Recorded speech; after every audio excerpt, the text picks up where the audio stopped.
Hello everybody and welcome to the 5th anniversary of the 12 days of Christmas on my channel. I cannot believe that we've been doing this series for 5 years now. Realistically, to me, it only feels like 2, maybe 3 at most. So this is just insane. And so I want to thank you guys for continually supporting this series.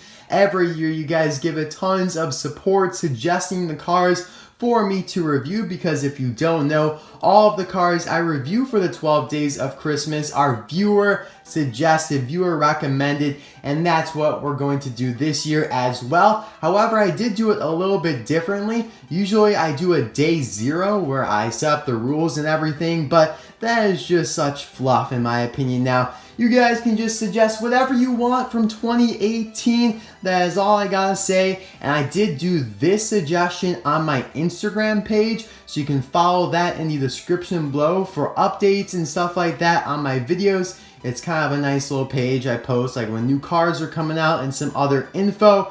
And Alex Bartolo, the fabulous Alex Bartolo, suggested Michael Rotor. I just took all my Instagram suggestions that I got over like the first couple hours that I was out, randomized them all, and Michael Rotor popped out. And of course, we only have the Fireball Beach version of him.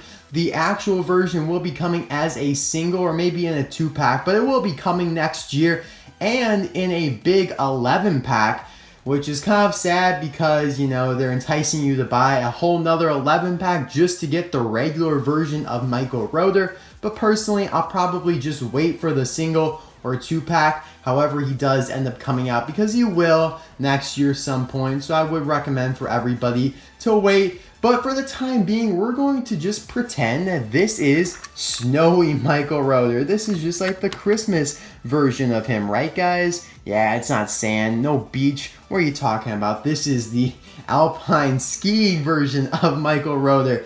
And so yeah, let's just dive right into the review. Now, he was released so far only in the Fireball Beach Racer series, exclusive to Target for the United States.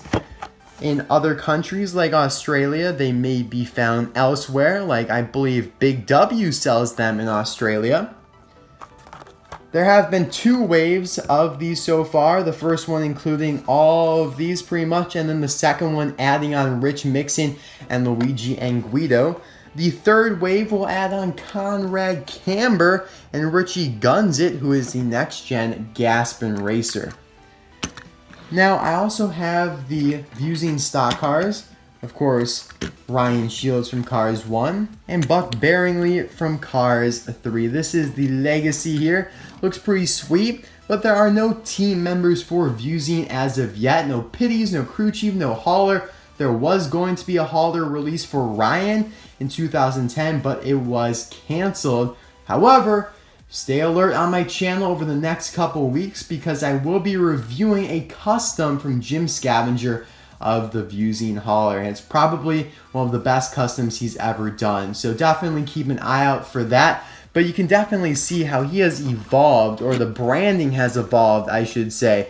You know, you've pretty much maintained the same color scheme, the turquoise, blue, and yellow, but you know, instead of having like this typical Zeen logo there saying corrective windshields, we've gone to a simple slanted Zeen with the abbreviation VZ, which I think is pretty cool. They have abbreviated a bunch of the names, like Transberry Juice is TJ, Tank Code is TC, so I think that's pretty cool, you know, emphasizing the modernness and how the world has evolved. Everything's gotta be quick and snappy, as short as possible is the best. So yeah, VZ.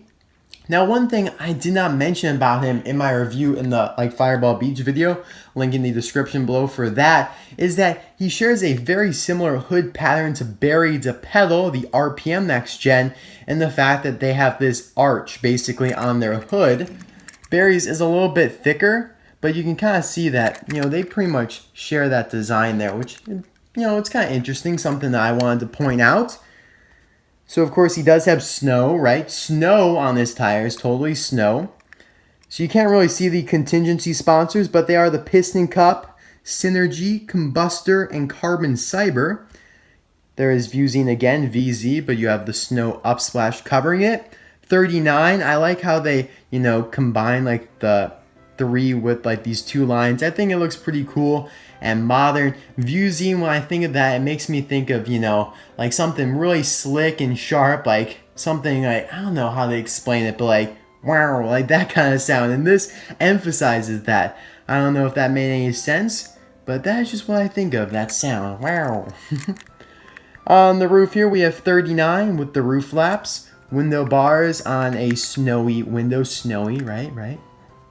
He's got a yellow spoiler, which I'm not a huge fan of because I think it's just a little bit too yellow. I feel like it should be blue with maybe yellow text because the yellow just looks a little cheesy. Just my opinion, though. He's got his gas cap on this side, and this side is the exact same as the other side. Although this side does have that arrow indicating to the pit crew where to lift him up at to change the tires. On the back here, you have 39 on the left, VZ View Zeen with the lights. Pretty sweet compared to Buck. They completely removed what they actually are. If you see his racer, you're like, what is that? They don't tell you anymore, but it is corrective windshields. So kind of like contacts, I would assume, right? Instead of, wearing glasses or a monocle like Professor Z. I think I do prefer Ryan Shields to Buck Bearingley. Just a little bit. I don't know. I really like his old design. Speaking of Ryan, he has been released this year, just only in Europe so far. Hopefully that's the case with Adam Park and Carl Clutchin. Hopefully that hits the United States and other places soon, but every day that it doesn't, the hope gets smaller and smaller. Like, seriously, it's been like 3 months now. So I do kind of doubt that it will happen, but still holding out hope. So that is my review of Michael Rotor. I hope you guys enjoyed it, and please feel free to suggest a car for day 2. That's just how we're gonna do it. Mostly for pretty much every day, the car will come from the previous day's comments. I don't think I'll ever take like a day 1 comment and apply it to like day 4. It'll pretty much be like subsequent videos. So day 2 comments will go to day 3, etc. etc. So yeah, please let me know what you want to see reviewed from the 2018 year. This is supposed to kind of serve as like a wrap up, showing the highlights, everybody's favorites from the year. And also let me know your favorite View Zeen racer. We got Ryan, of course, Buck, and Michael Rotor. Perhaps a distant cousin or relative of Krusty Rotor, the Cars 1 Vinyl Toupe racer. And also just wanted to show, Buck did come with this View Zeen bonus collector card earlier on in the year, so that's pretty cool.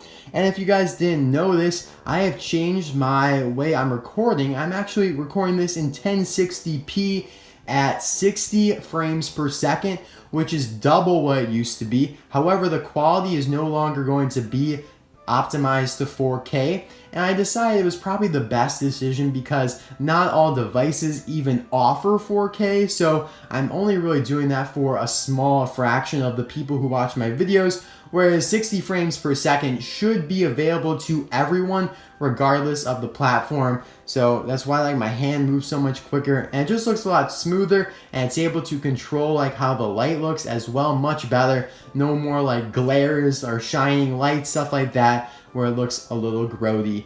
But anyways, thanks so much for watching. I will see you guys tomorrow for day 2 of the 12 days of Christmas.